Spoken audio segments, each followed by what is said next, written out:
Hello, bienvenue dans cette nouvelle vidéo. Aujourd'hui, je vous retrouve pour vous faire un petit bilan mi-année. Aujourd'hui, je vais vous présenter les petits coups de cœur que j'ai réussi à avoir de janvier à juin. Je vais également vous partager les mentions honorables puisqu'il y en a quand même pas mal. Et on va également faire un petit bilan stats, donc je reviendrai sur le nombre de livres que j'ai lus, combien de titres j'ai acheté par exemple, acheté et reçu depuis le début d'année. Je vous citerai également quel est le genre que j'ai le plus lu et après on fera un point au niveau de ce que j'attends notamment pour la seconde partie d'année. Donc notamment les petites sorties, que ce soit des sorties qui ont été annoncées, des traductions que j'espère vraiment voir venir avant la fin d'année et quelques suites de séries également que j'attends pour la seconde moitié d'année. Donc on va faire un petit point par rapport à ça. Alors déjà, depuis le début d'année, j'ai lu un total de 73 livres. Donc là, pour cette année, j'avais décidé du coup de ne plus compter mes DNF dans le total de mes livres que je mettais du coup sur mon challenge Goodreads. Ce qui fait que j'ai eu 73 titres lus et j'ai eu 4 DNF en plus depuis le début d'année. Franchement, je suis pas mécontente d'avoir eu que 4 DNF depuis le début d'année, surtout que ça n'a pas forcément été des gros DNF. Il y a des titres, par exemple il y a 2 titres que j'ai DNF pour l'instant et que je vais potentiellement reprendre à un moment donné. Donc là ça me fait, je suis arrivée à 49% de mon challenge Goodreads puisque je le mets en fait à chaque fois à 150 livres. Alors cette année je m'étais dit que si jamais je n'atteignais pas les 150 livres, c'était pas très grave puisque les années précédentes, eh bien, il y avait mes DNF qui comptaient là-dedans, donc c'était un peu plus facile on va dire puisque il y avait des livres que je ne terminais pas qui comptaient également là-dedans. Donc là j'ai laissé le même nombre mais je me mets pas forcément la pression. Si jamais j'atteins pas les 150 livres pour une année, je m'en fiche un petit peu. Donc parmi tous ces titres là, devinez combien de coups de cœur j'ai réussi à avoir. J'en ai eu que 5. Ça, je suis un petit peu dégoûtée. Autant je suis ravie d'avoir eu que 4 DNF. Bon, après, il y a des déceptions, je vais revenir dessus également. Mais j'avoue que 5 coups de cœur seulement depuis le début d'année, je trouve ça un petit peu triste quand même. J'ai eu beaucoup de très chouettes lectures. En fait, cette année, j'ai eu du mal à donner 5 étoiles, à me dire ce titre-là, vraiment, c'est un coup de cœur. Mais par contre, j'ai eu de très chouettes lectures. J'ai eu pas mal de titres qui ont été des 4, 4,5. Donc quand même de très solides lectures, des lectures que j'ai adorées et que je vous recommande quand même. Mais vraiment niveau coup de cœur ça a été compliqué. Alors je me demande est-ce que c'est moi qui deviens un petit peu compliqué au niveau de la notation. Est-ce que je sais pas pourquoi potentiellement j'aurais du mal à mettre 5 étoiles à telle ou telle lecture, je sais pas trop parce qu'à chaque fois je me dis oui mais il y a ça qui m'a un petit peu dérangé, du coup ce sera un 4,5. Sauf que bon, les lectures où c'est vraiment absolument parfait pour moi, c'est quand même assez rare au final, donc c'est vraiment pas pourquoi j'ai du mal comme ça à mettre des 5 étoiles au titre. Je vais du coup vous partager les 5 romans qui ont été des petits coups de cœur depuis le début d'année et après je vous partagerai sur l'écran mes mentions honorables puisque j'avais déjà fait un post sur Instagram d'ailleurs pour ça. J'ai des mentions honorables pour le premier trimestre et également pour le deuxième trimestre. Et le deuxième trimestre je crois que j'en ai une quinzaine. Donc ça fait pas mal. Alors déjà, depuis le début d'année, j'ai lu Saving Six et Redeeming Six qui ont tous les deux été un coup de cœur. C'était un des petits coups de cœur pour le premier trimestre de cette année et j'ai adoré cette deuxième duologie dans l'univers de Boys of Tommen. Franchement, je ne pouvais pas mettre en dessous de 5 étoiles parce que, écoutez, encore une fois, je suis passée par moult émotions pendant ma lecture de cette série. J'ai adoré découvrir enfin l'histoire de Joey et de Aoife. J'ai vraiment adoré la façon dont l'autrice à développer un petit peu leur histoire, à développer leurs sentiments, à évoquer pas mal de thématiques également. C'est une série de romances contemporaines avec pas mal de trigger warning, avec des familles assez dysfonctionnelles. Donc il y a beaucoup de choses quand même qui rentrent en jeu là-dedans et vraiment j'ai adoré vraiment la relation entre Aoife et Joey. Une relation friends to lovers qui est tellement bien faite et qui est tellement bien écrite. J'ai vraiment tout ressenti avec les personnages, que ce soit leur joie, leur peine, leur haine. Vraiment c'était compliqué des fois de lire certains passages, je vais pas vous mentir, mais j'ai vraiment adoré ces 2 titres là, donc évidemment c'était des petits coups de cœur. Et d'ailleurs à l'heure où je filme cette petite vidéo, je suis en train de lire Timing 7 qui est donc techniquement le titre qui vient après, qui est un petit one shot cette fois-ci.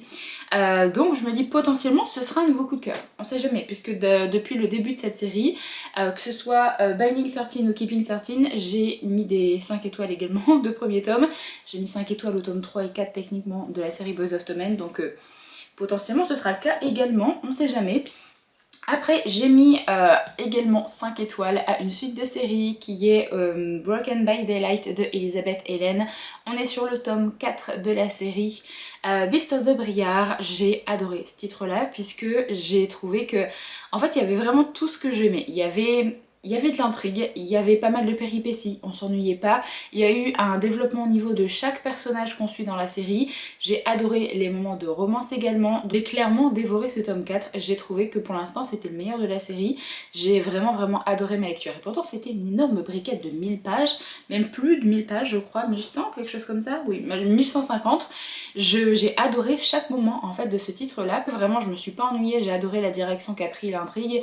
Donc vraiment, je suis très curieuse d'avoir le tome 5, alors je suis un petit peu deg qu'on n'ait pas encore d'annonce pour la sortie du tome 5, mais je me rassure puisqu'on aura quand même un petit quelque chose de la série qui va bientôt arriver, qui est donc le tome 0.5, donc ce sera quand même un petit quelque chose de la série à se mettre sous la dent en attendant la suite. Mais j'ai adoré. Voilà, petite série de romantasy avec un harem inversé si jamais vous ne connaissez pas. C'était vraiment génial. Vraiment pour l'instant c'est mon tome préféré de la série. Donc je sais même pas lequel serait le... Je pense que le dernier pour l'instant c'est le premier tome. Parce que le premier tome, le temps que l'histoire se mette en place, etc. Il y a des petites actions que Rosalina avait pu faire dans le premier tome qui m'ont fait lever les yeux au ciel. Mais c'était quand même globalement addictif. Le tome 2 j'ai vraiment beaucoup aimé. Et le tome 3 aussi. Mais je sais pas. Vraiment celui-là, voilà, c'était mon préféré. Ensuite au niveau fantasy, j'ai également eu un petit coup de cœur pour Le Temps de la Terreur de John Gwynne. Déjà faut savoir que John Gwynne c'est l'un de mes auteurs chouchous en fantasy, je pense que vous le savez depuis un petit moment maintenant. J'ai vraiment adoré ce premier tome puisque comme pour Broken by Daylight, en fait il y avait tout dans ce roman pour me faire aimer ma lecture. J'ai adoré parce qu'encore une fois l'auteur revient avec un world building qu'on connaît un petit peu puisque c'est le même univers en fait qu'il a créé pour sa série avec Malice, tout ça. Donc là on est sur une série un petit peu spin-off. De ça on a encore une fois également un tome avec plusieurs POV et avec des personnages vraiment que j'ai adoré. Chaque personnage, chaque POV était hyper intéressant. On est situé à des endroits différents au niveau du monde, ce qui fait que on a envie de savoir un petit peu ce qui se passe à tel ou tel endroit. On a envie de savoir qu'est-ce qui va bien pouvoir rapprocher un petit peu tout ce monde là au fur et à mesure de la série. J'ai également beaucoup aimé, je pense que vous le savez si jamais vous me suivez depuis un petit moment, c'est qu'en fait on a un petit côté démoniaque dans ce titre là, comme une espèce démoniaque qui vient d'un autre monde qui est présente en fait dans cet univers, et vous avez un petit peu comme des personnes qui sont un petit peu les gentilles de l'histoire, qui sont les Ben Elim, qui sont pas du tout humaines en fait, ils ont une apparence un petit peu humaine mais avec des ailes, et qui sont là techniquement pour protéger la population contre cette espèce démoniaque. Et du coup bon, il y a vraiment beaucoup de choses qui se passent. Il y a les humains également qui se méfient des Ben Elim puisqu'ils essayent quand même d'avoir une position de force dans cet univers. Donc il y a vraiment beaucoup de choses également qui arrivent. Et on a toujours cet univers un petit peu nordique que j'adore avec les écrits de John Gwynne. Donc vraiment il y avait tout. Un très bon world building, il y avait pas mal d'actions, il y a pas mal de péripéties, des retournements de situation que j'ai pas vu venir. Il y a également de très bons POV. Donc voilà, encore une fois c'est un sans faute avec cet auteur et j'ai trop hâte d'avoir la suite et je crois qu'elle arrive tant patientant que ça. Et le dernier petit coup de cœur que j'ai pu avoir depuis le début d'année, c'est Quicksilver de Kali Hart, qui est donc ici un premier tome de... je sais pas combien il va y avoir de tomes dans cette série, je vous avoue, je crois qu'il y en a au moins 3, de romantasy. J'ai vraiment adoré ma lecture puisque j'ai adoré les personnages. J'ai trouvé qu'encore une fois on s'ennuyait pas en fait dans ce titre là, même s'il y avait un petit peu de longueur au niveau de la moitié du roman, même si du coup ça moulinait un petit peu à certains moments parce que notre personnage principal va devoir faire certaines choses pour le MMC qui est donc Kingfisher. En fait elle va devoir travailler un petit peu pour lui, et j'avoue qu'il y a un passage un petit peu long dans le roman. En même temps pendant ce moment un petit peu long il y a d'autres choses qui avancent. On a quand même pas mal d'informations sur le monde dans lequel on a mis les pieds, également la petite romance qui avance, la relation qui avance aussi. Du coup je me suis vraiment pas ennuyée. Un setting ce que j'aime plutôt bien puisque on a notre personnage principal de Céris qui vit dans une cité qui est un petit peu fermée, une cité où c'est très compliqué de vivre puisque par exemple ils ont un accès limité à l'eau chaque jour, et elle en fait elle essaye de voler certaines petites choses histoire d'avoir une vie un petit peu meilleure, sauf qu'elle va se faire prendre, elle va se faire arrêter, et il va se passer des petites choses, elle va finir par ouvrir un portail, elle va finir par quitter cette petite cité et découvrir qu'en fait il y a beaucoup de choses autour de cette cité et que le monde ne s'arrête pas là, et elle va découvrir notamment l'existence des faées et on va découvrir beaucoup de choses avec elle. C'est assez basique par rapport au pitch de départ. Écoutez, une fois que Céris a traversé le portail, on va découvrir vraiment beaucoup de choses au niveau du monde, au niveau du world building, et j'ai vraiment adoré tout ce qu'on a pu découvrir par rapport à ça. Vraiment au niveau de la fin, il y a eu beaucoup de choses qui se sont passées qui m'ont assez surprise. J'ai trouvé que tous les événements en fait s'enchaînaient et c'était vraiment hyper haletant. J'ai adoré les personnages, j'ai adoré beaucoup de personnages secondaires aussi, donc la romance m'a beaucoup plu aussi. Voilà, donc je suis très contente d'avoir découvert ce premier tome et j'ai très hâte d'avoir Brimstone qui sort du coup en tout début du mois de septembre. Alors du coup je vous disais que j'avais eu 4 DNF depuis le début d'année. Alors attendez, je vais reprendre mon bullet journal pour vous dire quels ont été mes DNF. Alors il y avait La balade fabuleuse de Tula et Franck que j'ai commencé mais pas au bon moment je pense, ce qui fait que c'est un titre que je vais reprendre. Ça clairement c'est pas un DNF total, voilà. Ensuite il y a le titre Prisonnier de Fayskin qui là pour le coup est un DNF vraiment total pour moi. Je ne reviendrai pas du tout sur cette série là. J'ai vraiment eu des petits problèmes en fait au niveau de certaines scènes. Il y a des scènes qui m'ont pas du tout plu, j'ai pas du tout aimé la façon dont l'autrice a écrit certaines petites choses, donc pour ce titre là c'est dommage mais je n'y reviendrai pas. Le chant du médaillon, c'est pas forcément un titre que j'ai détesté, j'y arrivais pas du tout à me mettre dedans. Donc écoutez, pour l'instant je l'ai DNF, je pense que j'essaierai de le retenter à un moment donné puisque j'ai vu pas mal de personnes dire que la série était très cool et que le tome 2 était vraiment cool aussi. Je pense que je l'ai juste lu au mauvais moment, ça arrive malheureusement. Et après il y a Le Roi Sorcier de Martha Wells que j'ai DNF assez récemment puisque c'était un DNF du mois de juin. Là pour le coup je pense que c'est un DNF total puisque j'ai pas du tout réussi à rentrer dans l'histoire et j'ai eu du mal en fait avec le style d'écriture. Donc sur 4 DNF il y en a quand même 2 que je souhaite quand même retenter à un moment donné, donc ça c'est plutôt pas mal. Ensuite on va parler des petites déceptions. J'ai eu 8 déceptions vraiment pendant cette première moitié d'année. Des titres, alors soit j'en attendais beaucoup puisque ce sont des titres qui ont été vus et revus sur les réseaux sociaux, des titres où la hype était quand même assez présente, soit en fait c'est des titres où je me suis dit bon je vais passer un bon moment parce que soit c'est une petite romance qui a l'air vraiment très chouette, soit c'est une autrice ou un auteur que je connais et du coup globalement je pense que je passais un bon moment. Malheureusement ça n'a pas été le cas. Donc au niveau des titres qui étaient vraiment très hypés et avec lesquels ça n'a pas trop fait avec moi, il y a notamment Direband, Anathema et Catabasis. Ça c'est vraiment les 3 titres qu'on a vu passer absolument partout. Des séries de romantasy que je n'ai pas arrêté de voir passer absolument partout, Direband et Anathema, franchement c'est des titres que je n'arrêtais pas de voir sur les chaînes anglophones que je pouvais suivre. J'avais très envie d'aimer ces titres là puisqu'il y avait quand même des tropes que j'adore en fait retrouver dans les livres qu'on pouvait retrouver dans ces titres là. Pour Direband le problème c'est que c'était du vu et revu pour moi, j'ai pas été surprise par quoi que ce soit, j'ai pas aimé forcément le personnage principal que j'ai vraiment trouvé... Voilà, j'ai eu du mal avec ses réactions, j'ai eu du mal avec le fait qu'elle n'ouvre pas les yeux à beaucoup de moments pendant le livre. La fin m'a pas forcément surprise et m'a pas donné envie de lire la suite, donc malheureusement ça a été une petite déception pour moi. Pour Anathema, c'est parce qu'en fait j'ai pas réussi à tant rentrer dans l'histoire que ça. J'ai trouvé que le world building était cool mais les personnages m'ont pas forcément hypé, la romance m'a pas forcément hypé et je m'attendais vraiment à avoir un univers beaucoup plus sombre que ça parce que à chaque fois que je voyais des avis sur le titre Anathema et sur l'autrice en général, on n'a pas arrêté de me dire que c'était la reine en fait pour créer vraiment des ambiances hyper glauques, hyper sombres, etc. Au final je m'attendais à plus que ça et là je me suis dit bon, tout ça pour ça, ouais, j'étais un petit peu déçue. Pour Catabasis, je vous avoue que c'est la grosse déception quand même de cette année parce que vraiment... je sais pas, j'ai vraiment pas accroché à ce titre là, j'ai trouvé que c'était globalement trop long, j'ai trouvé que j'ai été forcément surprise au niveau de la fin, j'ai trouvé que il y avait pas grand chose qui faisait en sorte que le récit était hyper haletant. J'ai bien aimé les petites réflexions que l'autrice pouvait faire au fur et à mesure du récit, mais en fait ça ne fait pas tout dans le roman malheureusement. Autant par exemple pour Babel, elle a amené vachement de réflexions etc, mais j'étais hyper investie au niveau de l'histoire et là c'est ce qui m'a manqué en fait. Franchement j'étais pas du tout investie avec les personnages, j'étais pas investie dans leur petite quête, dans leur voilà, la petite intrigue du roman. Et juste bien parce que ça se passait en enfer et que j'adore à chaque fois ces settings là dans les histoires. J'adore à chaque fois qu'on parle de Dieu, qu'on parle d'enfer, qu'on parle vraiment de ce genre là. Donc évidemment ça me plaisait et j'avais envie en fait de savoir ce qui allait se passer au niveau de la fin, donc c'est pour ça que ça n'a pas été un DNF. Mais écoutez, voilà, j'ai eu du mal avec ce titre là, donc je suis très déçue.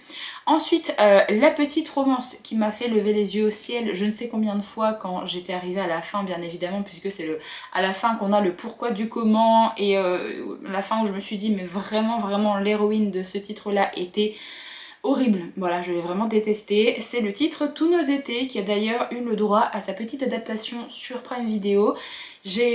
Non. En fait, c'est un titre de romance où il y a la trope de la deuxième chance. Donc en fait, on a des petits flashbacks où on voit un petit peu les personnages se rencontrer pendant les étés, être voisins pendant l'été, puisqu'en fait, la famille de notre personnage de Percy, ça j'ai bien retenu son prénom par contre, en fait va venir dans une sorte de petite maison au bord du lac tous les étés, et donc elle va retrouver son voisin et elle va devenir amie. On va voir un petit peu la relation évoluer, on va voir qu'ils vont potentiellement tomber amoureux, évidemment c'est une petite romance, et après nous on sait dans le présent que ça fait vachement d'années qu'en fait ils ne se sont pas revus et on ne sait pas trop pourquoi. Donc évidemment on essaye de comprendre ce qui s'est passé et on a vraiment le pourquoi du comment à la fin du roman, et autant vous dire que j'avais des envies de meurtre, comme on dit. J'ai vraiment l'héroïne de ce titre-là, Percy. Je pense que c'est le personnage principal féminin que j'ai le plus détesté depuis très longtemps. C'est vraiment tout ce qu'elle a pu dire, tout ce qu'elle a pu faire, ça m'a tellement saoulée. J'en pouvais plus de suivre son POV, donc évidemment ça a été une très grosse déception parce que je m'attendais pas à ces explications-là, justement, pour la fin de ce roman. Donc je sais pas du tout si je relirai des titres de Carly Fortune, qui est donc l'autrice de ce titre-là, parce que j'ai été hyper déçue. Voilà. Ensuite, il y a un dernier tome de série qui m'a déçue, c'est Unbroken Bonds, qui est donc le 6e et dernier tome de la série Les Liens du Destin. C'est déjà le 5e tome, avait été un petit peu une petite déception on va dire, et là le 6e tome, voilà, je suis passée à côté. J'ai pas forcément aimé la façon dont l'autrice a terminé la série, tout ce qu'elle a pu amener en fait pour ce 6e tome. Vraiment pas retrouvé ce que j'aimais dans cette série, j'ai pas retrouvé les relations que j'aimais bien entre les personnages, franchement au niveau des événements j'étais pas hypée non plus, donc voilà, c'était une petite série popcorn pour moi en fait tout au long de cette série, et franchement les derniers tomes sont pas ouf, voilà, tout simplement. Ensuite, je crois qu'il y en a deux, oui voilà, donc il y a L'intruse et la locataire de Freida McFadden qui ont été des petites déceptions pour moi. Alors l'intruse uniquement parce que, en fait, si jamais vous avez déjà lu d'autres romans de Freida McFadden et que vous lisez L'intruse, genre après 2-3 romans que vous avez déjà lu d'elle, en fait vous retrouvez exactement le même schéma que ce qu'elle a pu faire déjà dans d'autres romans, et il n'y a aucune surprise à cause de ça. J'ai trouvé que tout coulait de source, on voyait vraiment tout venir le premier quart du roman, il n'y avait rien vraiment qui m'a tenu en haleine plus que ça. J'ai quand même lu jusqu'au bout parce que je me suis dit peut-être je me trompe. En fin de compte non. Du coup bon voilà, petite déception pour celui-là. C'est pour La locataire, pardon, je me suis trompée, et pour L'intruse qui est donc le dernier que j'ai pu lire d'elle. Là par contre c'était parce que il n'y avait rien qui m'a surprise non plus. En fait j'ai pas tant accroché que ça au niveau de l'histoire. Je pense que si vous ne lisez pas forcément beaucoup de thrillers etc, il y a des choses que vous n'allez pas forcément voir venir, mais si vous avez déjà lu un minimum de thrillers dans votre vie, je pense que il n'y aura pas forcément beaucoup de surprises non plus. J'ai vraiment aimé les personnages principaux non plus, donc voilà, c'était un petit peu plat en fait pour celui-là. C'était pas forcément un schéma qu'elle avait pu refaire dans un autre roman, juste j'ai pas accroché plus que ça en fait pour ce titre malheureusement. Et le dernier titre qui a été une petite déception, c'est le titre Moi qui n'ai pas connu les hommes, qui est un titre qu'on a vu vachement passer récemment. Voilà, c'est un titre qui a fait le buzz, notamment aux États-Unis et vraiment à l'étranger, et en fait on a revu énormément ce titre passer alors qu'il est sorti il y a très longtemps de ça. En fait, c'est pas que c'est un roman qui est horrible, c'est pas un roman nul, etc. C'est juste que c'est pas un type de roman que j'aime bien. Déjà, c'est plus une nouvelle qu'un roman parce que vraiment c'est très court.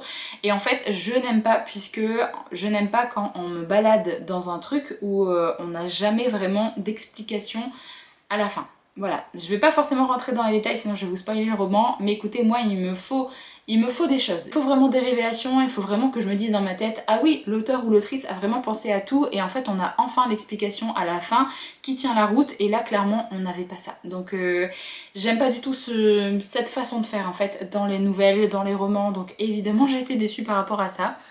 Donc voilà pour mes petits DNF, mes petites déceptions et mes petits coups de cœur. Je voulais également vous présenter mes petites mentions honorables, c'est-à-dire les titres que j'ai adoré découvrir également depuis le début d'année. Vous partager deux petites images que je vais vous mettre juste ici, voilà.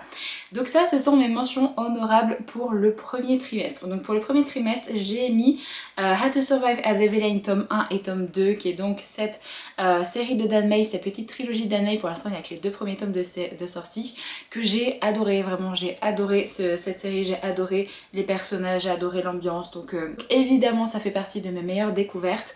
Ensuite il y a Le Mercenaire et le Fils de la Nuit, Fangs and Roses et Le Pacte de Luke, qui sont tous les trois des titres de un peu d'urban fantasy on va dire, avec une romance MM. Alors Le Mercenaire et le Fils de la Nuit, c'est un premier tome de duologie si jamais je me trompe pas. Les deux autres sont des petits one-shots. Et du coup j'ai vraiment adoré parce que dans Fangs and Roses par exemple vous avez une petite enquête, on a vraiment une sorte d'organisation qui s'occupe justement des choses liées aux personnes surnaturelles. Et dans Le Pacte de Luke ça se passe en enfer, donc évidemment j'ai adoré ça aussi. Et le Mercenaire et le Fils de la Nuit, on est avec des vampires aussi. Donc voilà, il y a une trope que j'aime pas forcément beaucoup qui est la trope justement un petit peu de maître esclave. Mais écoutez, c'était vraiment plutôt bien amené en fait dans ce titre là. Donc j'ai vraiment adoré découvrir justement ces titres qui sont les trois titres en fait des plumes francophones, voilà. Pareil pour Astradora qui est également une plume francophone, qui est un premier tome de série de romantécie. J'ai adoré l'ambiance de cette série là, j'ai adoré la façon dont l'autrice a amené un petit peu son monde, ce côté un petit peu céleste, tout ça j'adore. Et on a quand même une trope d'âme sœur que c'est quelque chose que j'adore retrouver.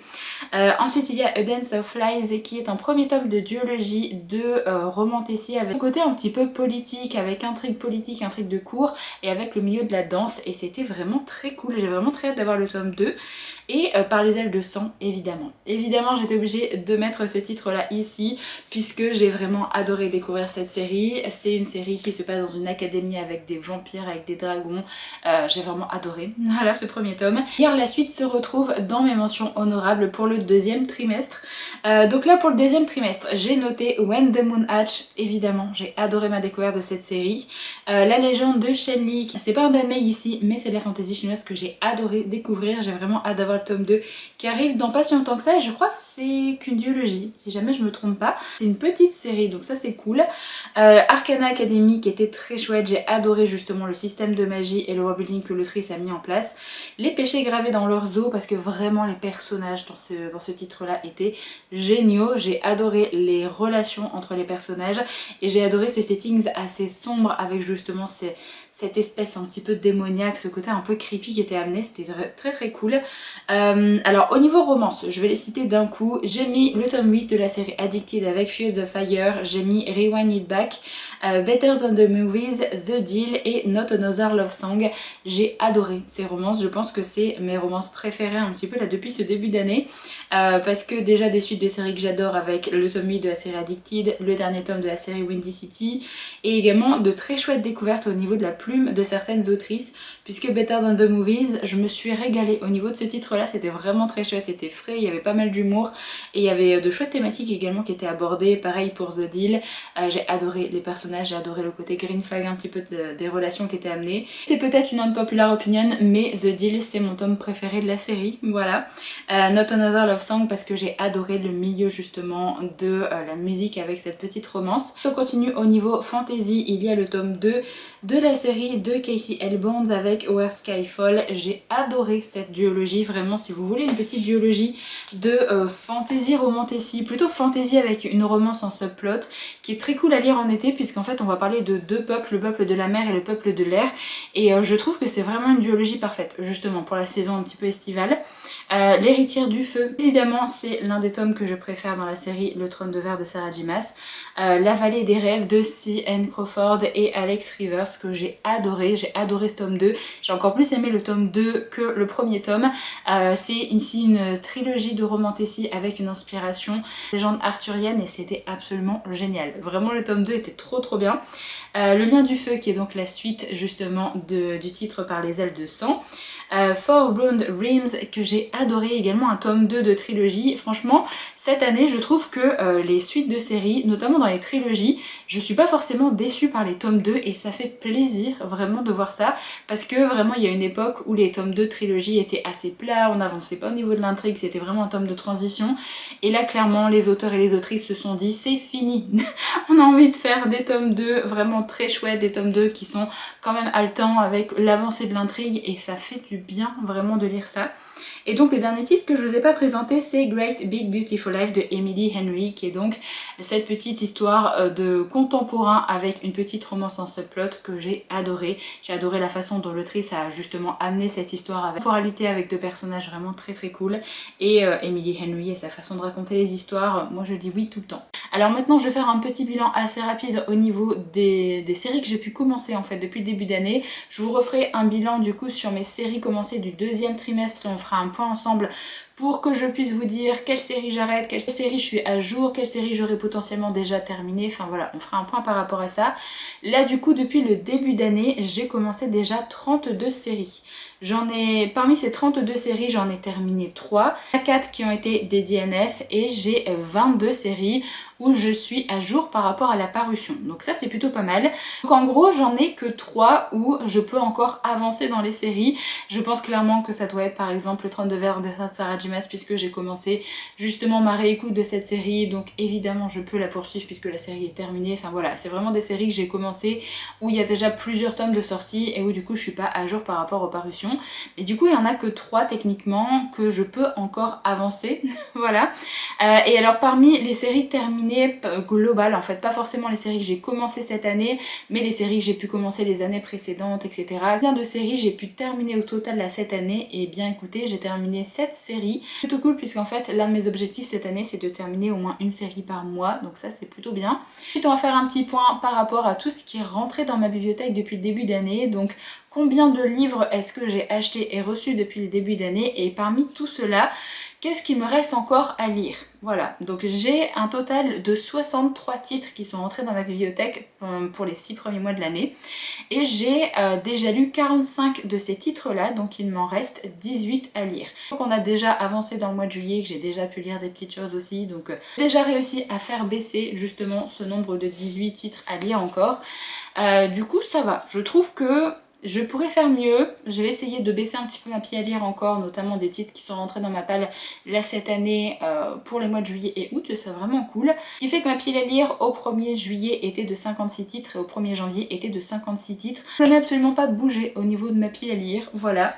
Alors un autre petit point que je voulais voir avec vous, c'est, vous savez, j'ai noté en fait tous les titres qui me restaient de ma pile à lire de 2025. Je m'étais du coup fait un petit template comme ça sur mon bullet journal et alors j'avais un total de 56 livres le 1er janvier évidemment et parmi du coup les titres qui étaient dans ma palle avant 2026 j'en ai lu ou DNF ou Unhaul parce que voilà ça arrive aussi. Du coup j'en ai enlevé 18 de cette petite sélection des 56 titres qui restaient dans ma palle, donc c'est plutôt cool aussi, ça veut dire que j'ai pas forcément que lu des nouveautés de ma pile à lire de 2026, même si j'en ai quand même lu beaucoup, mais j'ai quand même réussi de temps en temps à les grappiller justement dans ma pile à lire un petit peu plus ancienne. On va maintenant faire un petit point au niveau de mes challenges annuels et donc j'ai ma pile à lire annuelle, donc ma pile à lire de 2026 et j'ai également mes Goodreads Choice Awards et après je reviendrai avec vous sur mes petits goals que je m'étais fixés pour cette année, voir un petit peu où est-ce que j'en suis, est-ce que j'ai réussi à en faire certains, est-ce que pour certains c'est un petit peu compliqué au final. Alors déjà on va passer à ma pile à lire de 2026. J'avais pas fait une grosse pile à lire annuelle puisque j'avais envie qu'elle soit quand même atteignable, j'avais envie de réussir à lire tous les titres que je m'étais notés. Donc j'avais noté Anathema, qui est un livre que j'ai lu évidemment, je vous en ai parlé, ça a été une petite déception pour moi. Ensuite il y a L'île de Noirbresse de Brandon Sanderson que j'aimerais bien au final sortir cet été parce que je me dis que ça peut être une lecture assez chouette, seulement pour cette saison un petit peu estivale. La Rage des Dragons que je me suis toujours pas pris encore, voilà, mais c'est un titre qui me tente toujours autant. Metal Slinger qui, j'avoue en fait j'avais très envie de lire ce titre là parce qu'il était méga hypé sur la sphère anglophone et en fait depuis qu'il est sorti en français j'avoue que j'ai pas vu les meilleurs avis tomber. Donc n'hésitez pas à me dire si jamais vous l'avez lu, est-ce que vraiment il vaut la peine d'être découvert ou pas. Je sais qu'il y a tome 2 qui vient de sortir ou qui va sortir là au mois de juillet, donc en fait la duologie sera terminée. Donc n'hésitez pas à me motiver, si jamais vous l'avez lu, est-ce que vous l'avez vraiment aimé ou pas? Dites-moi ça dans les commentaires. Ensuite il y a Silver Clock de L.K. Stevens que j'ai lu également, que j'ai vraiment beaucoup aimé ce premier tome. J'ai trouvé que le world building était assez innovant par rapport à d'autres titres de fantasy romantasy qu'on peut avoir sur le marché en ce moment. Blood Over Bright Haven, je n'ai pas encore lu mais je le lis très bientôt. Donc celui-là il va pas tarder dans ma palle. The Wolf King, il est lu également, c'est un titre que j'ai lu au mois de juin qui a été une chouette découverte. Pas la romantasy de l'année mais j'ai quand même bien aimé ma lecture, j'ai hâte quand même de lire la suite parce que c'est un petit peu un titre qui se dévore, un titre, une petite romantasy un peu no-brain je trouve. Ensuite, Catabasis qui était la petite déception dont je vous ai parlé juste avant. Terror of the Gate, c'est le titre vraiment, j'attends la publication française avec une énorme impatience puisqu'en fait on a un petit côté un petit peu, pas forcément démoniaque, mais je crois qu'on va parler de Lilith et tout. Je pense qu'on risque de parler de l'enfer, je crois. Donc j'ai vraiment très hâte de voir cette annonce et je crois qu'il y a eu un petit teasing justement pour les titres de Scarlett Sinclair. Je sais plus sur quel Insta d'une maison d'édition, mais je pense que c'est potentiellement pour ce titre-là. Donc j'attends un petit peu de voir des news passer, mais vraiment si celui-là il sort avant la fin d'année, je le lirai, c'est clair et net. Et après j'avais également noté Arcana Academy que j'ai lu et que j'ai vraiment beaucoup aimé. Donc j'ai déjà lu 1, 2, 3, 4, 5 titres sur les 10. On est à la moitié d'année, je suis à la moitié justement de cette pléiade annuelle. Donc c'est plutôt pas mal, franchement je suis assez contente de mon avancée. Ensuite, on va passer à mes Goodreads Choice Awards et là c'est un petit peu plus compliqué. Alors déjà on va passer à la catégorie Romantasy. J'avais noté 5 titres à découvrir justement pour cette année. Alors Onyx Storm, je vous avoue que je sais toujours pas si j'ai envie de me lancer dans ce tome 3 ou pas. En fait, j'ai peur de juste oublier à chaque fois tout ce qui se passe avant la sortie des tomes d'après. Donc en fait, je me dis, est-ce que j'attendrai juste pas que la série soit terminée et je la reprendrai, en fait, depuis le début.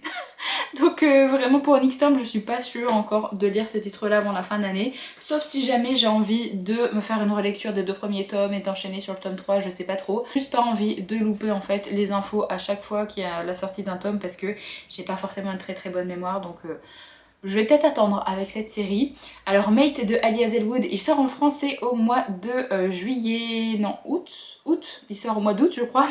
J'ai très hâte de lire ce titre là puisque j'avais vraiment beaucoup aimé le premier tome qui était Bride. Je sais que Bride n'avait pas fait d'unanimité mais écoutez, moi j'ai passé un très chouette moment de lecture et globalement j'adore les histoires un petit peu d'urban fantasy, donc évidemment j'ai beaucoup aimé ce titre là. Accomplice to the Villain, il n'était pas lu pour le premier semestre mais je l'ai terminé en tout début du mois de juillet, donc en fait il est déjà lu. Le titre de Rachel Gillig n'est pas encore lu, le titre de Rebecca Ross non plus. En fantasy, j'ai déjà lu Catabasis, j'ai pas encore lu du coup le 5e tome de la série Les Archives de Rochard, et le titre de Stephanie Garber, je vous avoue que je sais même pas s'il va sortir en français. J'ai pas vu d'annonce passer pour ce titre là, donc je ne sais pas. En fantasy et science-fiction young adult, je n'ai pas lu les 2 titres que j'avais notés qui étaient Hazelthorn et Watch Me. Hazelthorn n'est pas encore sorti en français mais je pense que ça va bientôt arriver puisque les éditions de Sexus avaient sorti le précédent roman justement de C.J. Drews, donc je me dis que normalement ils vont sortir ce titre là aussi. Et Watch Me par contre j'ai juste pas encore pris ce titre là. Alors je sais que les titres de Terre et ma fille j'aime bien quand même binge read un petit peu ces séries, et comme c'est une série qui est en cours, je crois qu'il n'y a que le 2e tome qui vient seulement de sortir, j'avoue que j'ai un petit peu envie de faire comme pour sa série chez Termi et de lire un petit peu les tomes vraiment de façon très rapprochée, donc Peut-être qu'avant la fin d'année je me prendrai le premier et deuxième tome puisque là du coup le deuxième tome sera déjà sorti depuis un petit moment. Ensuite il y a la catégorie mystère thriller et alors j'ai pas encore lu le Holly Jackson mais il me tente toujours autant. Du coup j'aimerais bien potentiellement le lire en fait cette année. Surtout qu'il est sorti en français il n'y a pas si longtemps que ça donc faudrait que vraiment que j'essaye de le découvrir. The Talent c'est donc la locataire qui a été sortie en français que j'ai lu, qui n'a pas forcément été la meilleure des lectures de Freda McFadden. Et après niveau romance j'ai découvert Deep End. The Favourite je l'ai acheté il n'y a pas si longtemps que ça donc il est dans ma pile à lire, j'aimerais bien le lire cet été, ce serait vraiment cool. Great Big Beautiful Life je l'ai lu, je l'ai adoré. Le Abby Jiménez, je vous avais dit justement que ce titre là c'était pas sûr à 100% que j'allais le lire parce que au niveau des thématiques j'avoue que c'est pas forcément ce que je préfère lire en tout cas en ce moment donc je vais peut-être le laisser de côté celui-là. Et Rewinding Back il l'est lu aussi. Alors au niveau des objectifs que je m'étais fixés pour l'année 2026 il y en avait pas forcément beaucoup. Bon déjà il y avait le fait de lire 150 livres, évidemment pour l'instant je n'y suis pas encore. Ensuite il y avait découvrir les contes interdits, ce que je n'ai pas encore fait mais j'avoue que peut-être pour Summerwin ou peut-être pour justement le Pumpkin Autumn Challenge, ce serait vraiment cool que j'essaye de m'en caser un petit peu. Donc ça c'est toujours d'actualité. Ensuite il y avait découvrir la romance mafia, je ne l'ai toujours pas fait parce qu'en fait j'ai pas vraiment d'idée pour savoir vers quel titre me diriger en fait en tant que débutante ce genre là tout simplement. Donc si jamais vous avez déjà lu de la romance mafia et que vous avez vraiment des titres à conseiller, des titres qui peuvent être parfaits pour débuter ce genre là, des titres que vous avez adorés, n'hésitez pas à me le faire savoir dans les commentaires. J'avoue que j'ai besoin d'aide pour savoir vers quel titre me diriger donc j'ai encore regardé ce que les gens recommandaient pour découvrir ce genre là. Donc pour l'instant c'est pas encore fait. Lire un titre francophone par mois, alors je suis un petit peu triste puisqu'en fait ça j'ai regardé justement sur mon bullet journal. Alors je vais faire le point avec vous mais il n'y a que un mois où j'ai fail en fait ça.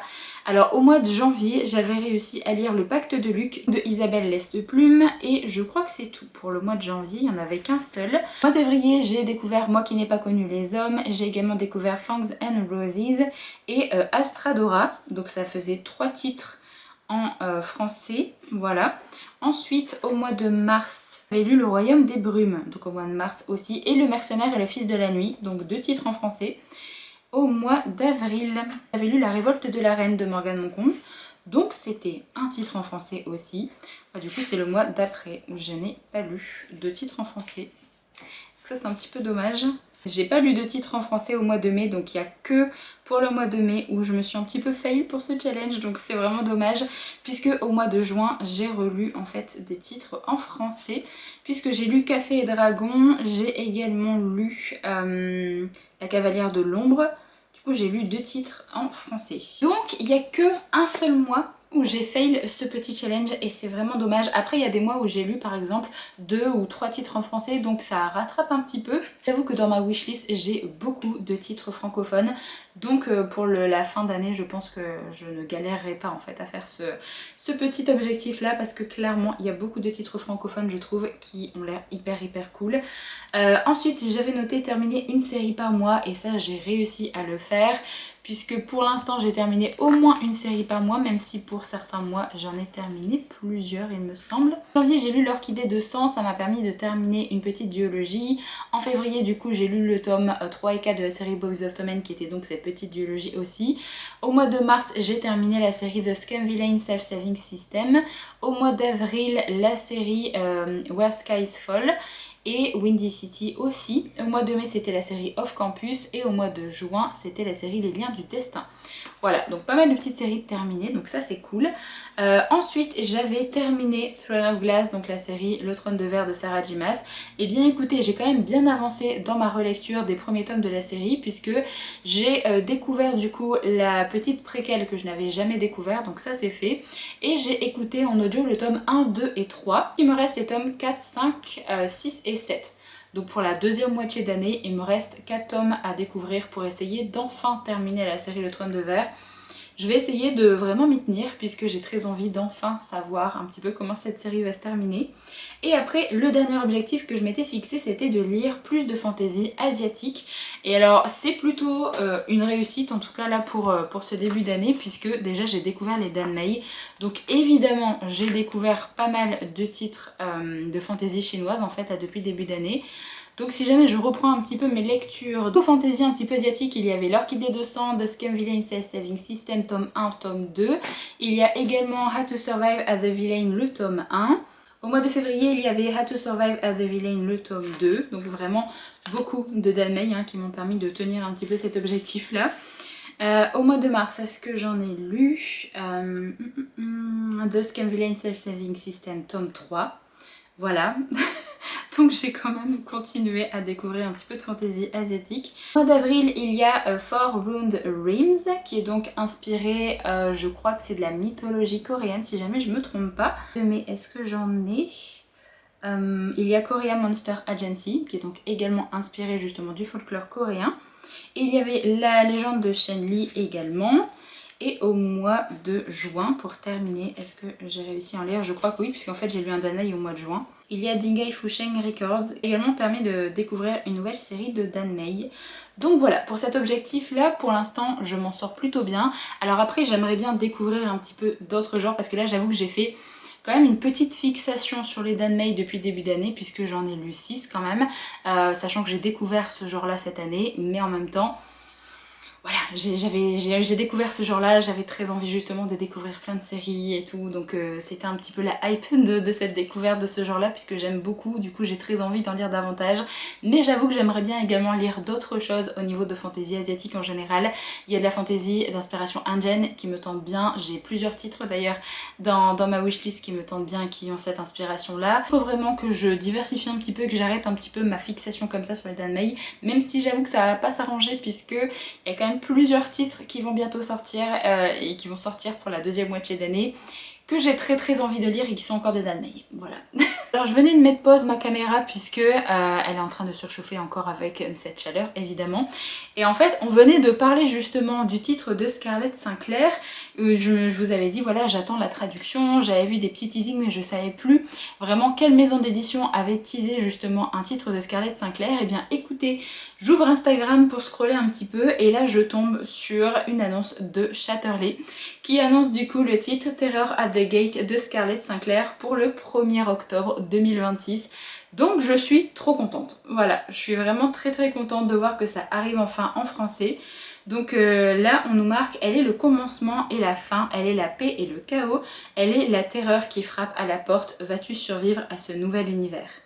Donc ça a l'air vraiment très cool. Entre mystère, pouvoir, ténèbres et destin, une chose est sûre, vous ne ressortirez pas indemne de cette aventure.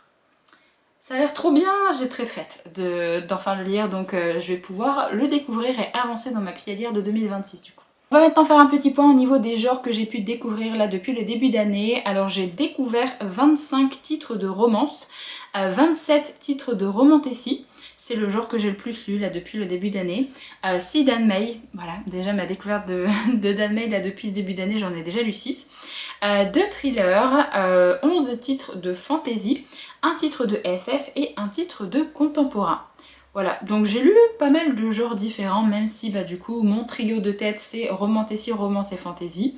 Voilà, soit dans la fantasy j'aurais pu inclure les Danmei, mais j'ai vraiment voulu faire une catégorie à part également pour voir justement un petit peu combien de Danmei j'avais pu découvrir depuis le début d'année, mais bon sinon ce serait 17 titres de fantasy dans la totalité. Donc voilà, très contente d'avoir lu tout ça. De toute façon je me dis pas faut absolument que je lise tel ou tel genre, j'écoute juste mon mood de lecture, vraiment je regarde les sorties qui arrivent et je me dis ah celui-là ça a l'air vraiment très cool, j'ai très envie de le lire, point. Je me mets pas de pression par rapport au genre. Ensuite on va faire un point pour la deuxième moitié d'année. Là j'en ai terminé avec le petit bilan, ça y est. Là je vais maintenant vous présenter les sorties que j'attends le plus pour cette seconde moitié d'année. Alors j'ai déjà fait une petite catégorie des sorties qui ont été annoncées qui ne sont pas des suites de séries. Alors pour cette catégorie là j'ai noté Ce qui réveille les morts de Taking Fisher. J'ai trouvé cette petite sortie sur les sites justement sur lesquels je regarde les sorties qui vont arriver. Il n'y a pas encore eu d'annonce de la maison d'édition donc j'ai pas vraiment de couverture à vous présenter, donc je vous mettrai la couverture VO pour l'instant. Je ne sais pas trop de quoi ça parle, mais écoutez c'est du Taking Fisher. Et je pense que clairement cet automne je vais rattraper mon retard puisque j'ai encore un titre de cette autrice que je n'ai pas lu. Et là du coup bah, il y a ce titre là qui sortira également, donc je vais rattraper mon retard. Et puis ça s'appelle Ce qui réveille les morts, je me dis pour le Pumpkin Autumn Challenge ce sera parfait. Ensuite j'attends In Her Own League de Liz Tomford qui est donc ce titre spin-off à la série Windy City qui est Juste ici, petite série de romances contemporaines que j'ai adoré. Là on va suivre le personnage de Monty, on va suivre son histoire, on va suivre sa romance et j'ai très hâte de lire ce titre là. Voilà, parce que je suis déjà un petit peu en manque des personnages de la série Windy City, donc j'ai besoin un petit peu de retrouver les personnages, de voir ce qui leur arrive et de voir également l'histoire de Monty. Ensuite j'ai noté À ton réveil, Fan Lacoste de Becky Chambers, évidemment, puisque c'est un Becky Chambers. J'ai très envie de relire un petit peu ce que cette autrice va pouvoir faire. Il me reste sa dernière petite novella qui était sortie également chez les éditions La Talente que je n'ai pas encore découvert. Donc j'aimerais bien également me prendre cette petite novella à un moment donné pour la lire. Alors je sais pas si là c'est une novella. Donc j'ai pas regardé le nombre de pages qu'il y avait pour ce titre. Mais écoutez, c'est du Becky Chambers, je sais même pas de quoi ça parle. J'ai très envie de découvrir ce titre là quand même. Ensuite vous avez, alors je sais pas si c'est un one shot ou un premier tome de série, je vous avoue, c'est Et vous le brûlerez dans ma haine de Justine Tiffane. Je vous l'ai déjà présenté dans une autre vidéo, je ne sais plus, une vidéo wishlist ou je ne sais plus quoi. Je vous disais justement que ce titre là me tapait dans l'œil. Déjà la couverture je la trouve absolument magnifique. D'ailleurs je crois qu'il y a une couverture différente pour la version brochée et reliée si jamais je dis pas de bêtises. Je sais qu'il y a déjà des personnes qui ont lu ce titre là puisque ça sort aux éditions Plume Blanche. Et je crois qu'avec ces éditions là, si vous preniez un pack, enfin il y a des personnes en fait qui peuvent avoir les romans avant leur sortie en librairie, si jamais en fait vous faites le pack annuel ou le pack un pack trimestriel. Je vous avoue je sais pas trop comment ça fonctionne. Donc je sais qu'il y a déjà des personnes qui l'ont lu, qui ont adoré. Donc ça a l'air vraiment très cool, c'est de la dark fantasy il me semble, j'en sais pas plus franchement, mais déjà le titre vend du rêve, la couverture vend du rêve, c'est de la dark fantasy, une autrice française donc je me dis bon voilà, ça a l'air vraiment très cool. Ensuite je me suis noté La 6ème faction de Véronica Ross. Je vous avoue que là c'est un petit peu un plaisir coupable parce que j'étais tellement fan de la série Divergente à l'époque que je sais pas si ce sera la même auteure, je sais pas du tout si je vais aimer, mais en même temps retrouver ces personnages, retrouver cet univers là, j'ai envie quand même de voir ce que ça va donner avec ce titre. Donc ma curiosité fait que oui je lirai ce titre là pour retrouver un petit peu mes personnages chouchou. Et ensuite j'ai noté The Poet Empress de Shen Tao que j'ai trop hâte de lire. On est ici sur un one shot de fantaisie asiatique et j'ai vu tellement de coups de cœur sur ce titre là, c'est assez incroyable. Il a été annoncé aux éditions Olympe, donc il sort du coup dans cette deuxième moitié d'année. Écoutez j'ai trop hâte, vraiment j'ai très hâte. De ce que j'ai compris, je trouve que ça a des vibes un petit peu à l'animé Les Carnets de l'Apothicaire. Voilà, ne me demandez pas pourquoi, je sais plus trop de quoi ça parle, mais quand j'ai entendu un petit peu les avis des gens, je me suis dit ah ça a des vibes un petit peu à ça. Bref, j'ai très envie quand même de découvrir ce titre là, donc c'est dans ma wishlist prioritaire de toute façon pour cette fin d'année.